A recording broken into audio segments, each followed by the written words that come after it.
Kementerian Belia dan Sukan KBS tidak menyalurkan peruntukan keuangan secara langsung kepada Selangor selaku Tuan Rumah Sukan Malaysia SUKMA 2026. Sebaliknya, bantuan diberikan dalam bentuk kemudahan fasiliti di bawah kementerian itu. Menteri Belia dan Sukan Dr. Mohamed Taufik Johari berkata, keputusan itu juga telah dipersetujui dalam mesyuarat Kabinet sebelum ini.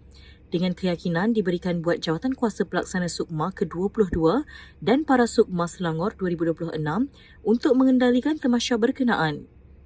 Beliau berkata pendekatan itu juga selaras dengan usaha kerajaan melaksanakan langkah penjimatan serta pengurusan keuangan secara berhemah. Sebenarnya, keputusan itu telah dibuat lebih awal di peringkat Kabinet bahawa persekutuan tidak menyalurkan bantuan atau sebarang dana. Jadi kos itu perlu ditanggung oleh negeri terlibat dan perkara ini telah dipersetujui sebelum ini.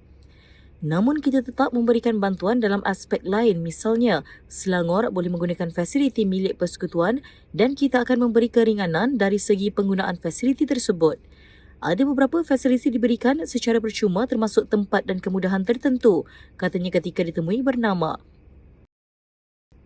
Dr. Mohamed Taufik turut berkata, antara bantuan lain yang dibincangkan dalam mesyuarat jawatan kuasa khas tertinggi SUKMA 2026 ialah melibatkan kos ujian anti-doping yang ditetapkan Agensi Anti-Doping Malaysia ADAMAS. Itu mungkin akan kita kurangkan bagi memberi penjimatan sekaligus mengurangkan beban tuan rumah. Bagi saya, pihak persekutuan sentiasa memberikan sumbangan dan bantuan cuma dalam bentuk berbeza dan ini sudah pasti membantu menjimatkan kos penganjuran SUKMA itu sendiri.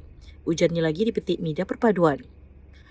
Terdahulu, Esko Belia, Sukan dan Keusahawanan Selangor Muhammad Najwan Halimi memaklumkan kerajaan negeri itu akan melaksanakan langkah penjimatan dengan mengurangkan hampir separuh daripada kos asal penganjuran iaitu RM100 juta sebelum ini kepada kira-kira RM40 juta hingga RM50 juta.